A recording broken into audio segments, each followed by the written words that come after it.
Hello everyone, welcome to Sanmarga classes. 6ನೇ ಪ್ರಶ್ನೆ ವ್ಯವಹಾರ ನಿರ್ವಹಣೆ ಎನ್ನುವಂತ ಚಾಪ್ಟರ್ ಇಂದ ನಿರ್ಧಾರ ತೆಗೆದುಕೊಳ್ಳುವ ಪ್ರಾಮುಖ್ಯತೆಗಳೇನು?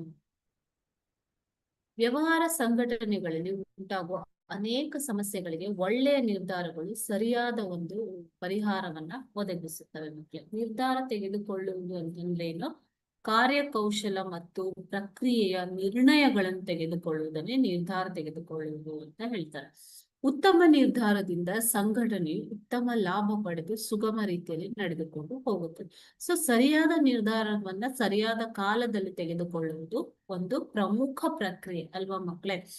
ಸೊ ಹಾಗೆಯೇ ಒಂದು ತಪ್ಪು ನಿರ್ಧಾರವು ಕೂಡ ನಷ್ಟಕ್ಕೆ ಕಾರಣವಾಗಬಹುದು. ಆದ್ದರಿಂದ ನಿರ್ಧಾರ ತೆಗೆದುಕೊಳ್ಳುವಾಗ ಗಮನದಲ್ಲಿಡಬೇಕಾದ ಅಂಶಗಳೆಂದರೆ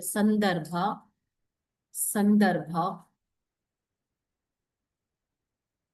ಅನುಭವ, ವಿವೇಚನೆ, ದೃಢತೆ, ಧೈರ್ಯ ಮತ್ತು ಸ್ಪಷ್ಟತೆ ಇರಬೇಕು ನಿರ್ಧಾರದಲ್ಲಿ. ಓಕೆನಾ? ಸೊ ಇದು ನಿರ್ಧಾರ ತೆಗೆದುಕೊಳ್ಳುವುದರ ಒಂದು ಪ್ರಾಮುಖ್ಯತೆ. ಓಕೆ, ಸೊ ಈ ನಿರ್ಧಾರ ತೆಗೆದುಕೊಳ್ಳುವುದು ಅನ್ನುವಂಥದ್ದು ವ್ಯವಹಾರ ನಿರ್ವಹಣೆಯ ಒಂದು ಕಾರ್ಯವಾಗಿದೆ. Okay, thank you.